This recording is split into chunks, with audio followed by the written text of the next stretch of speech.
Well, tonight we're talking about a very upbeat topic, right? The Spanish flu epidemic that rampaged across the world and even into little Cecil County exactly 100 years ago. October 1918 was really the worst month of the flu epidemic worldwide. And it was quite a devastating epidemic locally and globally. So tonight we're just going to talk a little bit about that, share some of the stories, and we have some interesting images, a lot from the Library of Congress. And of course, I am not an epidemiologist, I'm not an expert on the flu necessarily, but I'm always interested in the stories and what was happening at that time. And I just find it really fascinating. And if we have some time at the end, maybe we can share if anyone had relatives who experienced the flu, or maybe some family stories that came down. Not to put Pat on the spot, but she was sharing a story, and some of you may have similar stories about what happened 100 years ago. So the flu, the Spanish flu, it remains kind of a mystery, because even today there's some debate about where it began and what exactly the virus was. But from the research I did, most fingers seem to point to Cecil County, Kansas as the starting point for the Spanish flu. And it's kind of interesting because this part of Kansas, it's where the sodbusters lived, right? People still had those homes that were carved out of the prairie, built out of sod. It was kind of a poor area. Pig farming was an important industry there. And I'm sure if you've watched the evening news, you know that the CDC is always concerned that a virus will jump from birds, a bird flu, to the pig population, swine population, and then it kind of morphs, and then people can catch that, and then you have kind of a super bug. And that's apparently exactly what happened back in early 1918.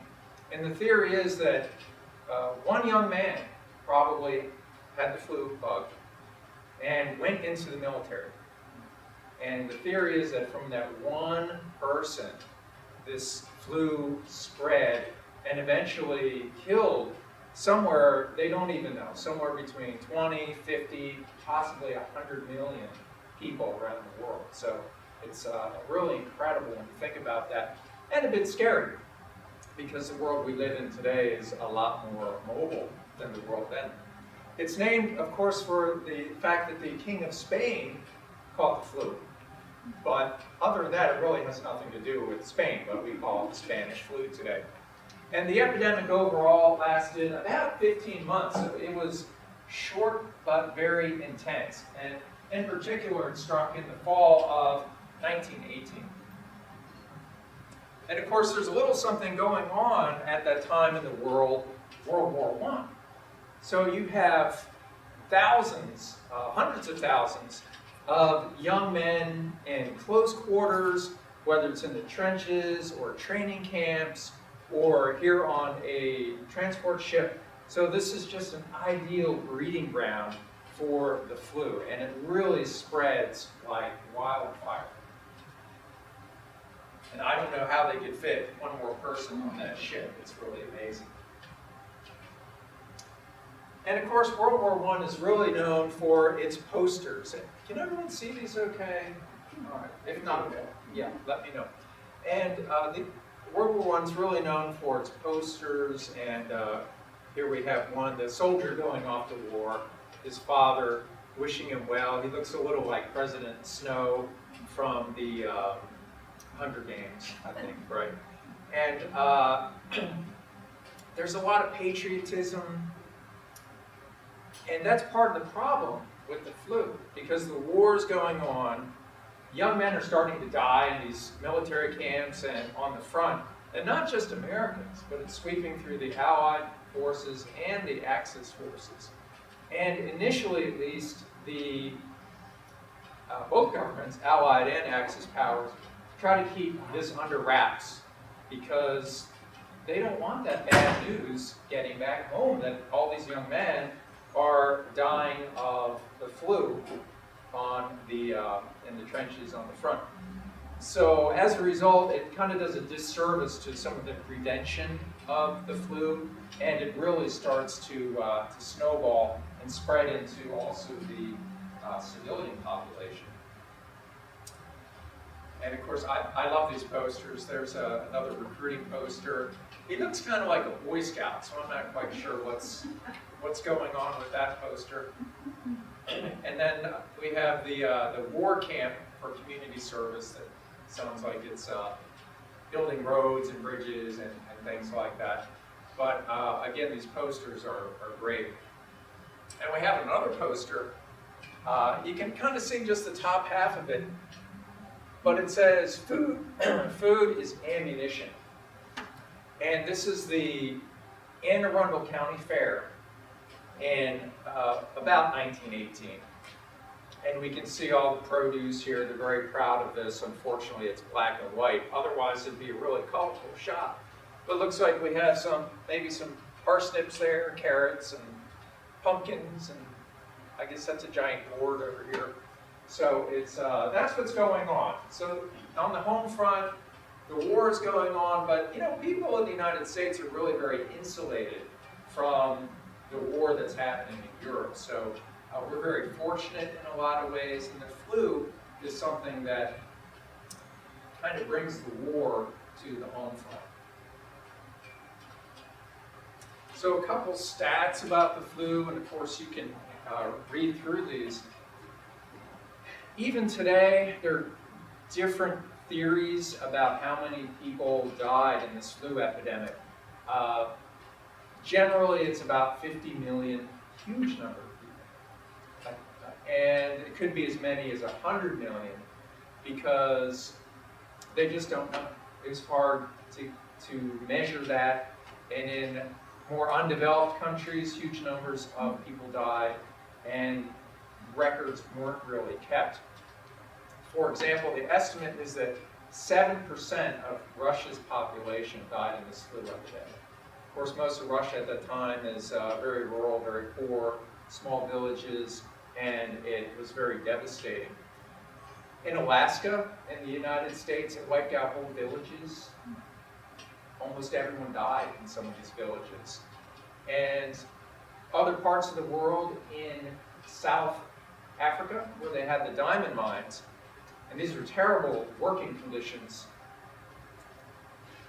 But what I read was that in 1 week, in 2 separate mining operations, a total of 5,000 men died of the flu. I mean, it's just incredible. And they're mostly nameless. No one really kept records of who died, but they had a rough estimate. Interestingly enough, the average age was about 28. So this flu did not affect older people, the elderly population, which you usually expect or hear about today. But these were young people really in the prime of life. And for some reason, the flu really, the flu really targeted younger people. And I don't really understand all of how this works, but it had something to do with your own immune system. So if you were younger, you had a more robust immune system, and this actually turned against you. And it made the flu really devastating to your lungs, and it spread very quickly.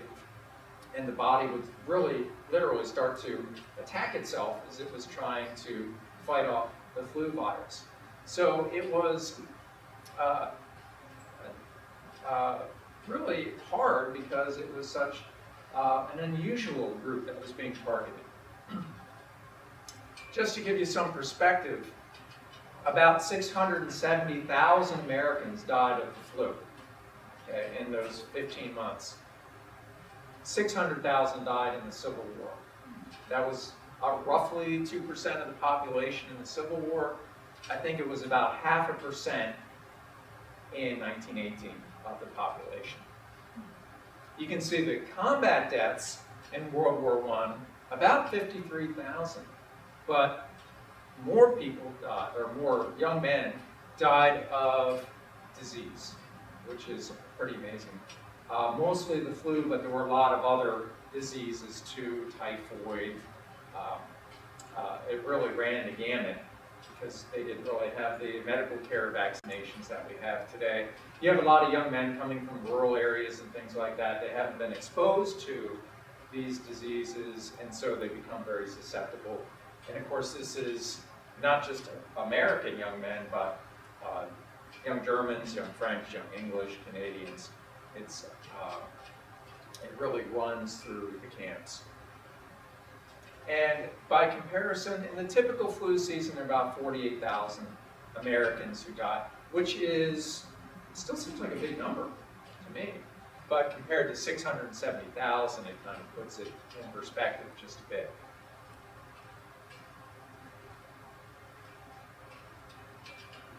And this is a contemporary graph. It gives you an idea of how the flu spiked in this time period.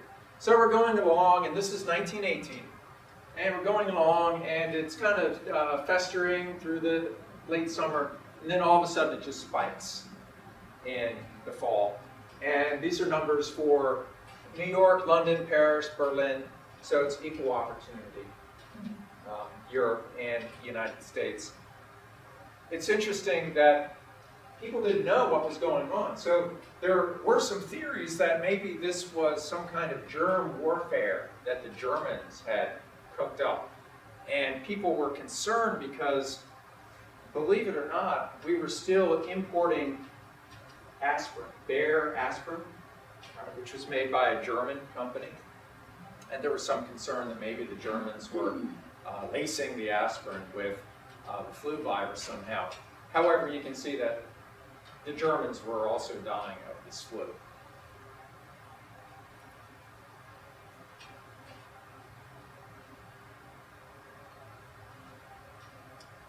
Of course, the flu is impacting people from all different walks of life. No one's really immune from this. And just to give you an example, the very wealthy and well-known Dodge brothers both died of the flu very close to one another. And this is their mausoleum in Detroit. And of course, you've heard of Dodge, right? That manufactures automobiles. Just to give you an idea of the wealth involved, in 1921, the widows of these brothers sold the company for $126 million, which in today's money, I'm sure would be a couple of bucks, right? So it was really a huge, huge company. They were very successful, and they both died from the flu. The young man on the right actually died of the flu in his 40s, so this is him at a younger age. But this is a gentleman named Frederick Trump. Okay? So that's the grandfather of President Trump, died of the Spanish flu.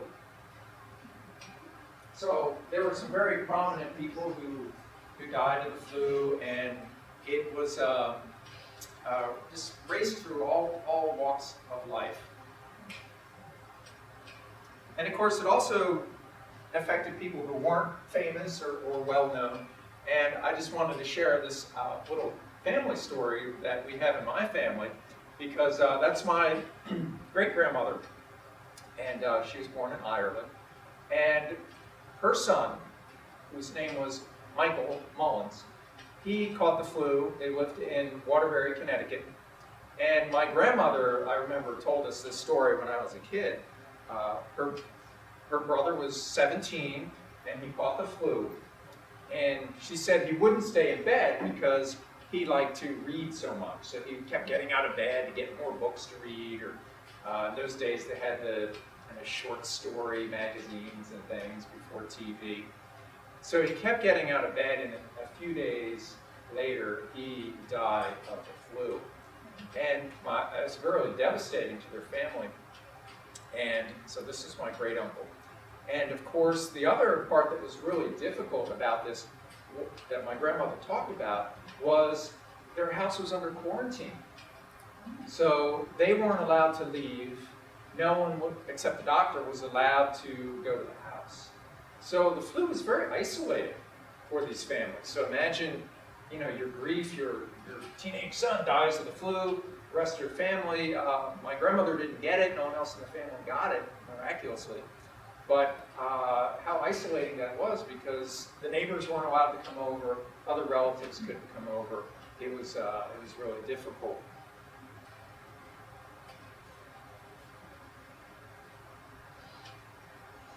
And of course, this was the front line of defense.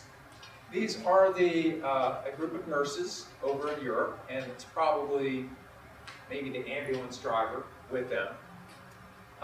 They look like a stern bunch. I wouldn't argue, right, with these nurses, right? But I love their uniforms. They seem very kind of proper, right, prim and proper.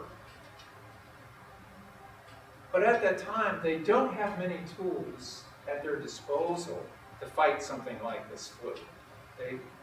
Medicine is still pretty low tech. You think about the Civil War days when all they could do was saw off an arm or leg that was wounded on the battlefield.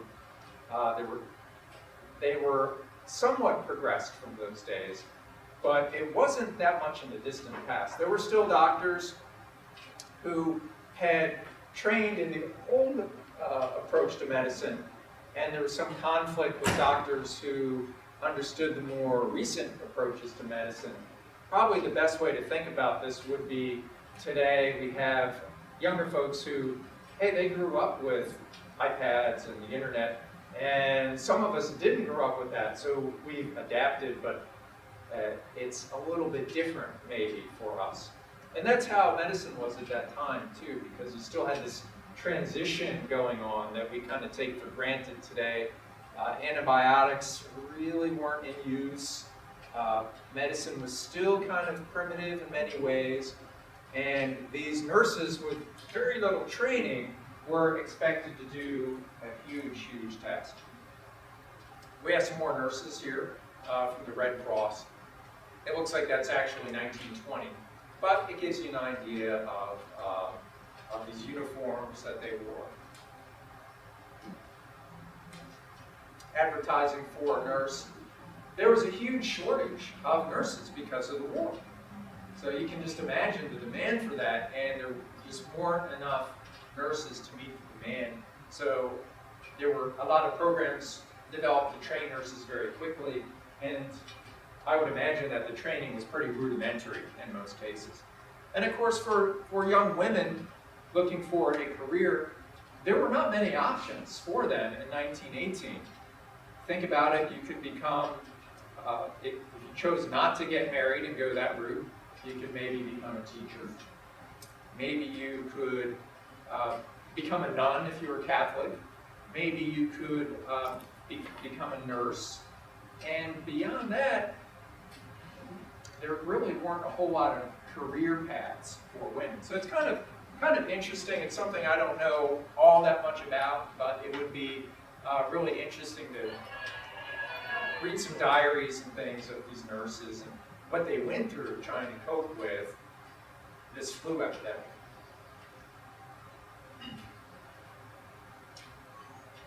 And I'll just sum this up. This may be a little small for some folks. As the flu initially breaks out in these army camps, and it initially, of course, breaks out in the Midwest and then quickly spreads to other army camps in the United States. And this is a description of one of the doctors. This is a camp right outside Boston. And they understand that this is flu, but they've never really seen flu like this, because what happens is that very quickly the soldiers develop a kind of pneumonia or chest congestion, and it's pretty horrible, but they basically suffocate from the flu. It attacks the lungs, they can't breathe, and as this happens, it was typical for the skin to turn kind of dark or from lack of oxygen. So initially, some folks suspected this might be some form of bubonic plague, the Black Death. So there's a lot of fear about it. And It's not pleasant to talk about, but it was a pretty awful way to die. Here we have a hospital. Again, there's not much there. We have some beds. It looks like it's probably at a military camp somewhere. There may be some electrical lighting. Looks like one row of light bulbs across the top. It's also, think about when the flu is happening. September, October, November. Was it a little warm today outside? Yeah. Think about being stuck in one of these hospitals. I don't see any ceiling fans, no air conditioning. Maybe they opened a window. There probably weren't screens on the windows in a lot of cases. So being in the camp hospital was not the best place to be. I found this quote very interesting because this was Victor Vaughn, who was the dean of the University of Michigan's medical school. So here's someone who probably isn't prone to exaggeration, but he writes in his journal that if the epidemic continues its mathematical rate of acceleration, civilization could easily disappear from the face of the earth within a matter of a few more weeks. Right, that's kind of scary. Think about that chart we saw, how quickly the flu spread. Doctors were concerned if that continued and extrapolated, the death toll would just be astronomical. Almost like the bubonic plague in Europe in medieval era. Now we have an even bigger hospital. We have a lot of pictures tonight to kind of illustrate it. And I hope those, I hope you can see those.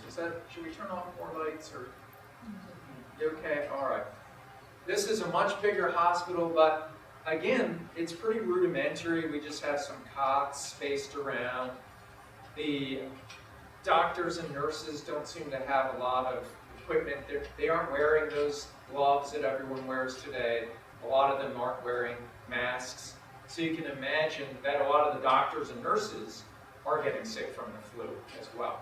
And of course, there's no vaccine like we have today. Although, if an epidemic struck quickly like this, I think the CDC would be hard-pressed to develop a vaccine in time to really help people. Here is another military hospital. This is probably Camp Meade. I think if I'd been in the hospital, I might prefer this, or out on the porch. It looks like it's screened. At least have some fresh air.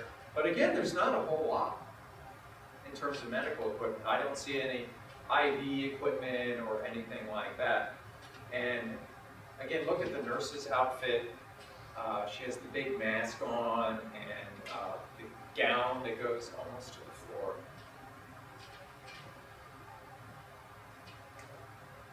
It's interesting, too, that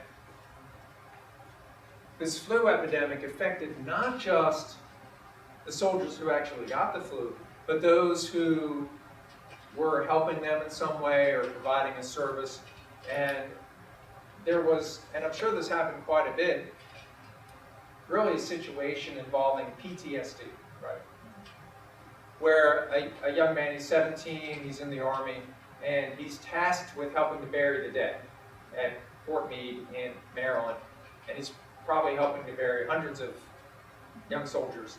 And apparently he was really traumatized by this the rest of his life. And you can see where this would be kind of another result of the flu and of this epidemic. It's probably very, very hard for folks to cope with that. And there's a picture from Fort Meade of the trenches there. I think these were training trenches to give them a taste of what the war was like in Europe. And there is Camp Meade. It's not Fort Meade yet. And it's just a lot of wooden buildings and barracks, right? Nothing too fancy at that time. Probably built pretty quickly in order to meet demand, meet the need. Here's a postcard home from Camp Meade. And This isn't a local soldier, but he's pretty close. It looks like he's probably from Shepherdstown, West Virginia, which is right near Harper's Ferry. It's a neat little town if you've ever been there. And he's sending a postcard home to his family. It's dated August 1918. So this is really before the flu strikes in full force. And here's what he writes. This is Private Harry White. He's with the Infantry Brigade at Camp Meade. And this is what he writes on the back of the postcard. This is a picture of our camp. I sent a better one to Aunt Ella. You must go look at it. I'm getting along fine, and I am dressed like a real soldier. If any time you see a pair of shoes coming around the corner, just wait a while, and I will be following. I have a pass for Sunday, and I guess it's addressed to his family or relatives there. So I often wonder what became of this young soldier. He's writing this postcard home in August, and the flu really starts getting going at Camp Meade as we get into the fall. And of course, you can imagine what it was like to have a son or brother or cousin in the military at this time, and you'd be proud, but you'd also be very worried about them, whether they were going to be okay over in Europe, or whether they were going to be okay at Camp Meade. So it's kind of sad to think about all the news that probably came home about these young men. And we'll see a couple examples locally of young soldiers who perished in that epidemic. So once the flu really gets going on the home front, times are tough. People are scared, right? There's a lot of uncertainty and anxiety about this flu. And one of the things that happens is that whole families come down with the flu. Sometimes the parents die from the flu. The children survive. There's no one to take care of them. And this happened quite a bit, especially in cities and the poorer areas. Plus, the homes are under quarantine. So it was a huge public health crisis too. With what do you do with the survivors? And that was one of the theories about why the death rate was so high in these Alaskan villages, was that everyone got sick, came down with the flu, and there was literally no one to help people, to bring them water, to bring them food while they were sick. And this was a problem even in the United States. And of course, this is Philadelphia, right up the road.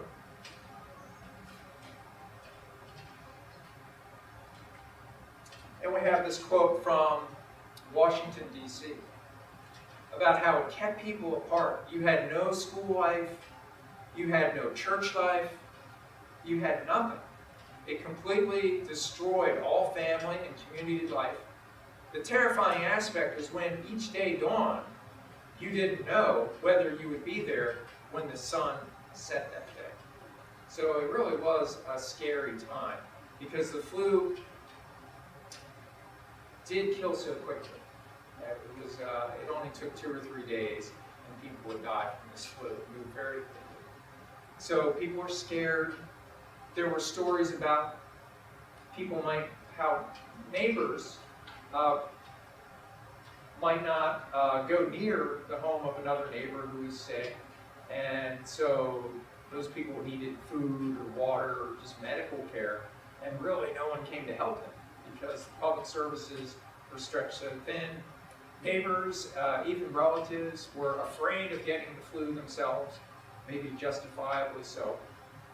So there was a lot of suffering, and it seems like human nature, but it is also very sad that in many cases people just didn't get the help that they needed. And this is a huge epidemic. October 1918, you can see 563 people die of Spanish flu in Baltimore. That's a pretty big number. And of course, Cecil County was not spared. We're really in the heart of things. You think about where we're located, major transportation area. We have the train come through. We have the roads come through. We have the C&D Canal. So troops are moving through, people are traveling, and they bring the flu with them. So what happens when the flu arrives? Well, the county takes some measures to try to combat the flu. They shut down all public gatherings, so we wouldn't be able to have this talk tonight, right? Schools shut down. Of course, they're much smaller then. Just across the way, UD, the university's turned into a hospital, and look how many of those students are sick with the flu. Right? I don't know how many actually died. And so it arrives in force. And of course, government meetings were likely suspended too. And this becomes an issue because think about it, if you can't have a town meeting because of the flu, you can't have a county meeting because of the flu, what happens to government? Right? So things, fortunately the flu doesn't last that long. You can imagine if something like that goes on for a while, then your public institutions begin to falter a bit. So it is kind of scary. And of course, this information comes from the historical side. What are the symptoms? The symptoms, I think they're just like flu symptoms, except it progresses so quickly. Right. And what really, what people really die from is that chest congestion. So basically, it turns into pneumonia, essentially. Right. But I think you start probably with the scratchy throat and just Like today. achy bones. Oh, like today? Uh-oh. Well, like today. What are the symptoms of the flu? Right. I guess you just feel run down, achy bones. I mean, I guess we've all had the flu. We kind of know when we're getting it, you know. But you can imagine in 1918, you start to feel that way. That must have been scary, right? Because you know that you're coming down with this. All told, around the county, there are 157 deaths, according to historical society research. So that's a pretty big number. You think about if today, I'm not 100% sure. Today it's what, around 100,000? Something like that. So 1918, 10, 20,000 probably, roughly. I guess the closest census, right, 1910 or 1920.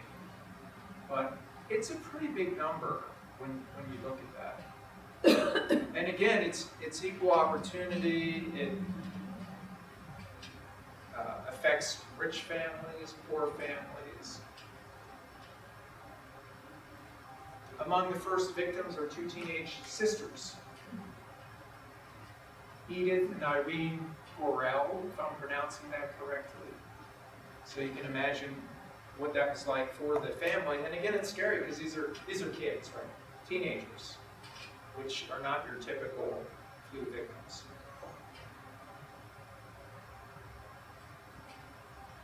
More news from the Baltimore Sun. In September, a man from Elkton dies of the flu. He's 28 years old. He must be in good health. He works on the railroad. He plays baseball, right? But he dies from the flu, which is kind of unusual. And now we're going to see a lot of local names. So if some of you have family from the county, you may recognize some of these names, of course.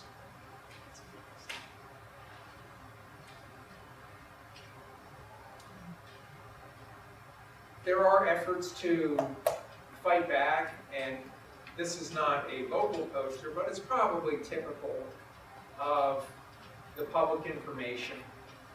So the solution to fight the flu is to open up your bedroom windows, right? Lots of fresh air.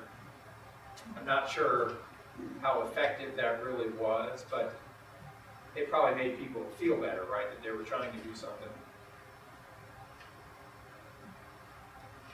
Of course, as the flu struck again, houses were put under quarantine.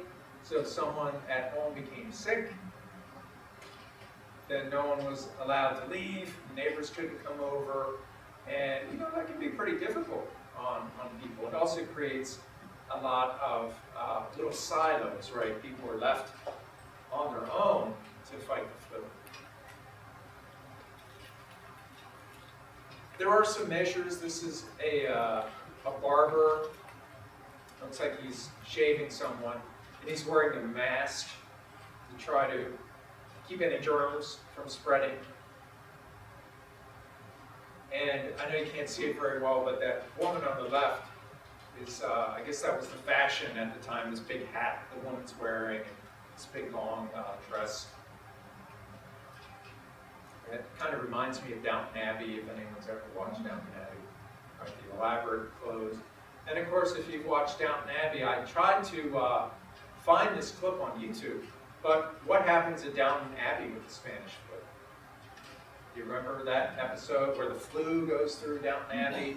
And is it Lady Lavina, is that her name, who dies of the flu at Downton Abbey? And she's, of course, a young woman. Well, Yeah. that is because my understanding is this particular flu, unlike a lot of flus which strike older people or younger people, particularly targeted, for lack of a better word, like the 20 to 30 range, of which Lady Lavinia would be part of the brand. Right. And also the fact that men coming home from the service, even though they came home, were weak, tired, whatever, and were susceptible. That's always been my understanding. Would you Yeah, agree with that or I not? think that's a good point, right? And that is a good point about people, about the soldiers being susceptible, and that was one of the issues on the front, because the conditions that were just awful. Right. People living in the mud, eating really bad food, and of course under a great deal of stress, right? Because there's a war going on, and they are very susceptible to this. But unlike the flus we think of today, where they always say that older people and younger people, like baby people, Right. are susceptible. But this particular flu, my understanding is that it was really that middle age, like the 20 to 30-year-olds. I Yeah, thought that was unusual, but that's... it is unusual, and right, that's what made the flu so prevalent. prevalent and unexpected, really, Yeah. right? Because Right. people, you're right, it's not typical of the population that gets the flu and dies of the flu. Right. So it's scary for that reason. And another population that's very susceptible were pregnant women. Right. And it was very fatal for women who were pregnant at the time. And what I read too about the flu, very interesting, was that if the mother had the flu and they survived, so the baby and the mother survived, those children, on average, never grew to be as tall as other kids, and they generally had some other health issues and things like that. So the flu left this lasting impact on them. It wasn't something that they just got over, but it really seemed to sap something from people who experienced the flu. The other thing that came up was that part of the flu was a kind of psychosis. People really went out of their heads when they had this flu. It went beyond just having a fever, but they really just lost their bearings and were just out of it. And this was another huge factor of the flu. So there were all these symptoms with the flu that went way beyond what we might normally have today. You know, usually when you have the flu, yes, you feel sick and you feel awful, but tend to get over it. This was a super flu, right? It's really, really went beyond typical cases. And again, as we were saying, most of the folks who died in Cecil County were in their 20s and 30s. And here we have some more names. These are from the Cecil Democrat, October 1918. We have a farmer from Elkton, who's 36 years old. I guess he was working at the government plant in Perryville. And we have some nurses from Singerly Hospital. It's a famous local photo of, I think, one of the first classes of nurses trained there. And of course, they would have been treating these flu victims. When did the governor plant that Perryville for? Probably I'm not sure. In the Civil War, it The was Athens Powder Company. that powder was They a had powder. built it in 1917 for the war, Oh, okay, and then it turned into the VA. okay. And right, I know they got to start the Civil War. They had a training camp for the mule skinners there. The government took it over from the family, the Stump family, who were Southern sympathizers. I guess they're still there today. That's interesting. So, right, if you're around soldiers and troops, maybe you would be on the forefront of catching the flu. Some more flu victims. We have Maud Winchester of Frenchtown, just south of Elkton. John Dawson, Perryville. And again, another issue is that if dad dies of the flu, times are tough. You know, we don't have the social services that we have today.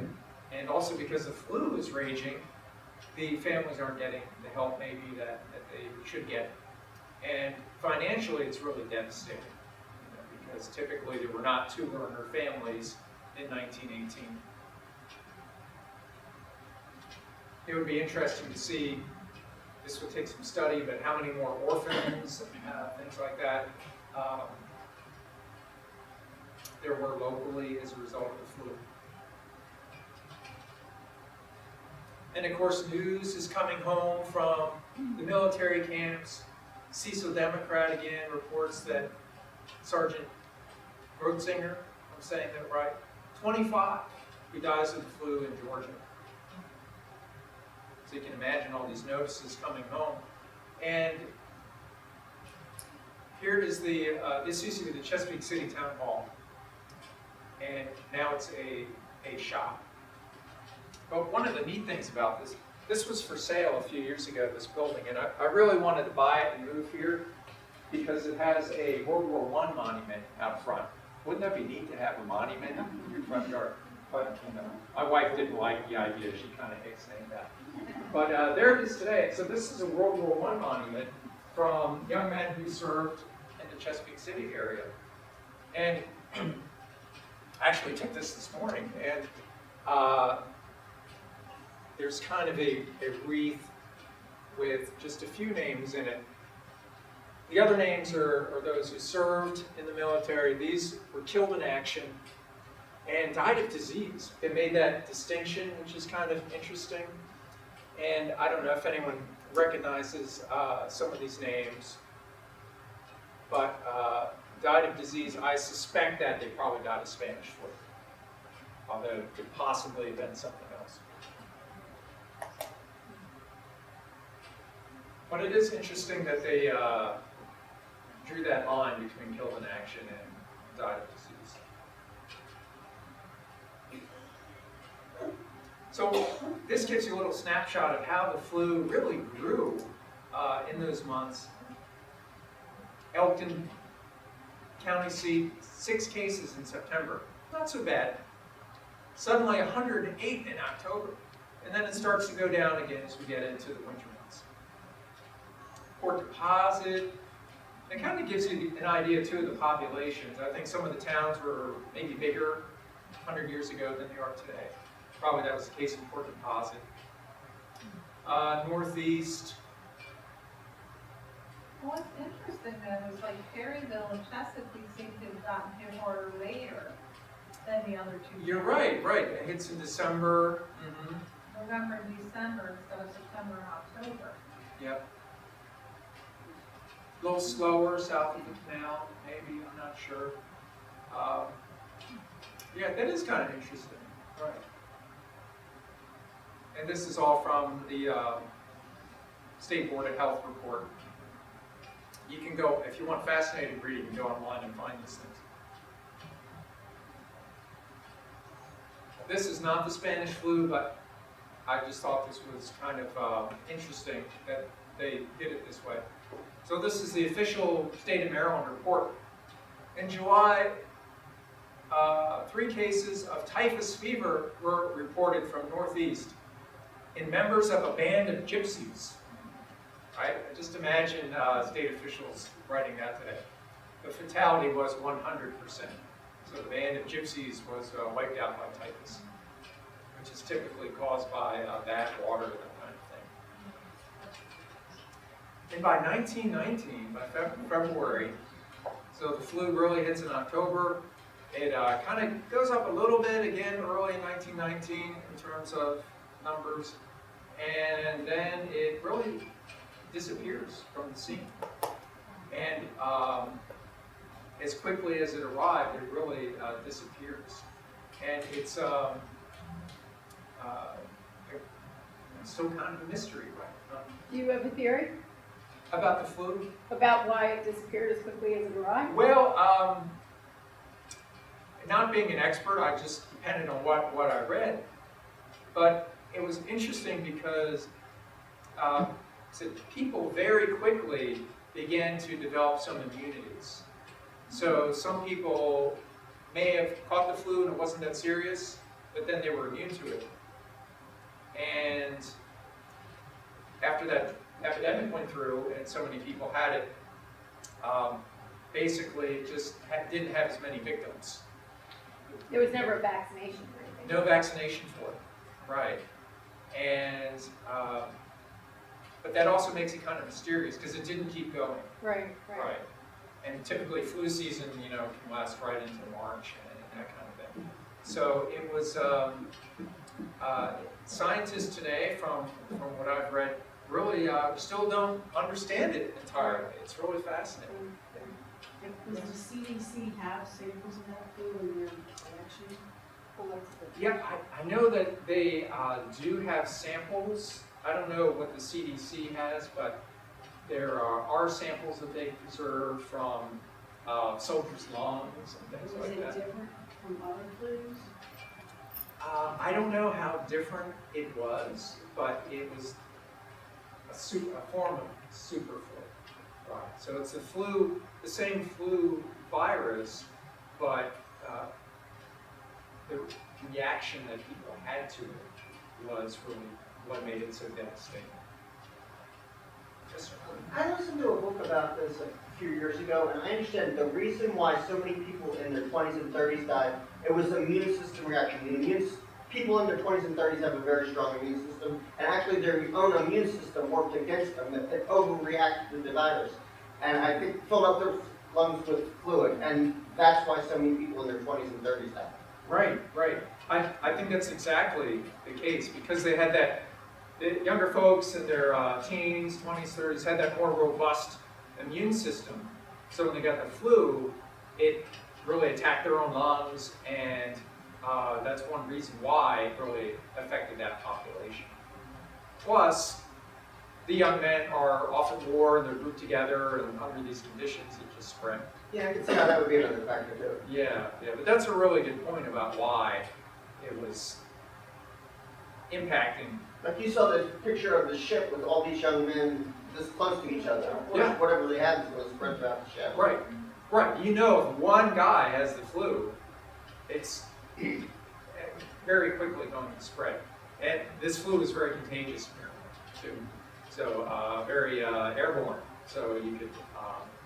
I believe Australia did not get it. Isn't that correct? Australia was unaffected by this? I'm not sure. I mean, certainly the troops would have gotten it, but back in Australia, I'm not sure. That's a good question. I thought I heard Australia was unaffected by this. Yeah, it may very well be. Yeah. I know that it seemed to affect almost every corner of the globe. So maybe they did a good job of screening. Quarantine. Yeah, people who were coming back from the war and were sick. One of the other reasons why the numbers are so big for the death toll, China, right? Because it's hard to really even know today how many people died in China of that flu virus, but apparently it's very devastating. So I was going to leave an opportunity if anyone had some stories to share about their own family, about what may have happened back then. And I don't know if we want to put Pat on the spot to share a little bit about that, if you want to. Well, not so much to share. My grandmother died when she was pregnant with her second child in 1918. She lived in Saratoga, New York. And my mother, who was 3 at the time, I was amazed, was taken to the wake.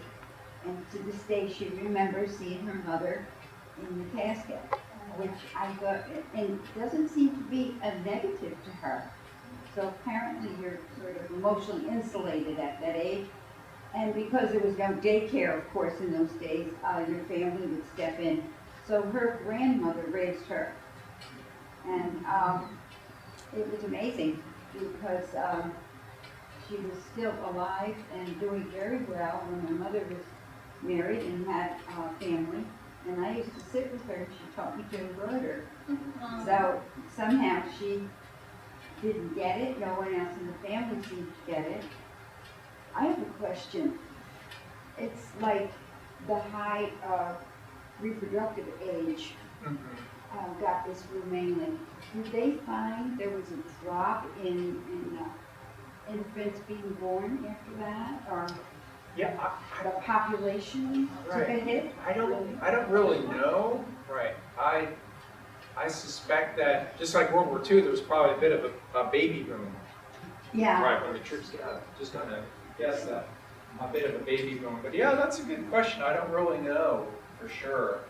And of course, World War I, it was just such a devastating time period, not just because of the flu, but the war itself. So the numbers of people who died, civilians and soldiers, just amazing. And speaking of Downton Abbey, one figure was that young men, promising men, the officers, lieutenants, captains, British. World War I, the British lost 35,000 lieutenants and captains, mostly young men. I mean, mostly college educated, mostly from middle class or wealthy families. Wiped out, I mean, a whole generation. So it was hence the term lost generation. Right? Anybody else have a family story or flu story? Yes. Well, my grandfather died in the 1918 flu, and he was a streetcar conductor in Wilmington. Really? And he had 5 children. And at that time, as you said, there was no social security, no support system. Yeah. So the family was farmed out among relatives. They were all split up. And my dad was 9. And so he went off to one aunt and uncle, and the baby, who was, I think, 2, stayed with the mother. And then the others were spread out too. Wow. So they were sort of family or orphaned. Yeah. right, basically orphaned as a result. Wow. That's hard. That's really hard. So you lose your father, lose your husband, and you kind of lose your kids too. Wow. Thank you for sharing. I can remember, not from the flu, when I was very young, I had the measles, and the doctors, of course, in those days came to the house and said to my mother, "You're all quarantined, everybody that's here stays here," which was the children, and there was 3 of us, and my mother, and we put the sign on the door, and my father come home from work, he couldn't come home. Really? Yeah, couldn't get in. They were really serious when they Yeah, quarantined. no And I kidding. guess if you went against it, I don't know what happened, but, so he had to go and live at his parents, you know, 'cause he was sort of a local. Wow. From the measles. Yeah. That was a big deal back then. Yeah. Yeah. Yeah. Yeah. Wow. And something else I heard about the flu, I learned it in a class from Tony Graham. Oh yeah. There is, I don't know if it's a theory or really, is a proven thing, that that's what ended World War One. They had no one to bring food, water, or ammunition to the troops because everybody across the border was sick. Wow. Well, it may have been a factor. Yeah. Yeah. Of course, it's coming, the end, toward the end of the war, but maybe that did play a role. Yeah. Thanks, Pat. And it was really only called the Spanish flu because the monarch in Spain. That was my happened to get it. understanding because I was wondering about that. the Allied press, or the government, was kind of censoring the news about the flu. However, Spain wasn't concerned about that because they weren't involved in the war. So the news was going out about the flu happening in Spain. It's happening other places apparently, but it wasn't being reported. So it kind of got this reputation as being the Spanish flu, although it did not originate there. Yeah, so kind of funny how that turned out. Yeah. Now, when you said early on that it originated in Kansas or something, Right, Haskell County, Kansas. is that rural in the world? They found that's where it originated from? Well, apparently there are different theories about where it started, and when you look at these books, take one of those books home and read about it, because even today they're not 100% sure. But it seems that the most folks believe that's where it started, not some exotic flu in China or someplace like that, but in Kansas. So go figure, right? And don't you wonder where it originated, how it came to be, that type of bacteria or virus or whatever? Well, the apparently flus become really bad when they go from bird population into maybe the swine population, and it evolves, and then it becomes this Something. superbug that people can catch, and that's just what happened there. Right. So that's why a few years ago you heard about bird flu and the concern with that, and that's one reason why. Right? 'Cause if it spreads out of that bird population, it becomes something that people can catch. It's really serious. It's still going on. I just read Is it still going on? Where hepatitis E has morphed from rats to humans. Really? Yeah. So everything's still evolving. Wow. Right, it is. Now, still that's a evolving. very isolated case, and they've got a handle on that one, but it happens. Well, it's a good reminder not to take anything for granted, right? So Get your flu shot. get your flu shot, right? Instead of rat trap. Well, folks, any other questions or comments? I hope that gave you a little bit about the flu. It's not the happiest topic, but it does make us appreciate that we're not dealing with it today, that's for sure. So, if not, then thank you very much. Thank you.